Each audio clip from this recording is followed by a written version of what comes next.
Hi there, my name's Jeremy Taylor. I work at Slowboat Records in Cuba Street and have done so for about the last decade.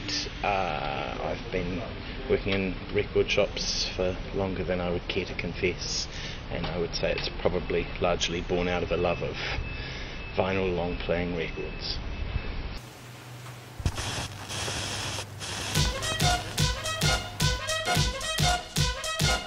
The first records that I remember paying for out of my own money were a 7-inch single of Remember You're a Womble and the Wombling Song, and the first LP that I can remember owning was a double LP of the Grease soundtrack, and I sort of learned them. I remember holding the record cover and knowing all the songs, knowing everything about it so well that I knew as one song sort of faded out, I would know I'd go 1, 2, 3, and then the next song would start and I'd know all the words. And I've always bought records. I never really stopped buying records. The only time I stopped buying records was when I lived in the UK for a couple of years in the late 90s, and I didn't have a record player while I was there, so I bought things on CD, which has been one of my great regrets, that I've then had to backtrack and buy up things that I bought on CD while I was there.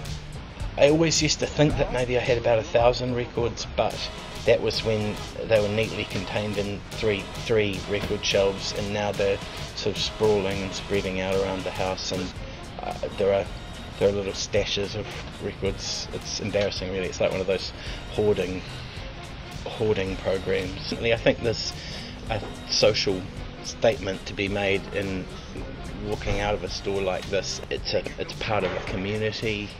One of the first things that I do when I'm in a new city is look for record stores, which might seem a bit sad to some people, but I think if you find where there are record stores, then you probably find where there are other things that you might be interested in. There's more likely to be vintage stores and good cafes and those types of things. You know, you see people meet here and form friendships, maybe form bands, but and definitely younger people either choosing a tangible physical object.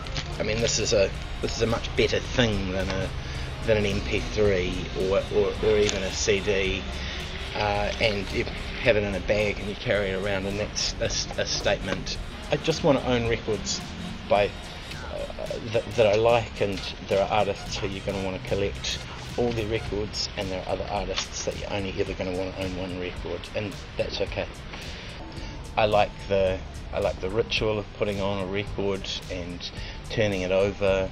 I think they are a great timeless object.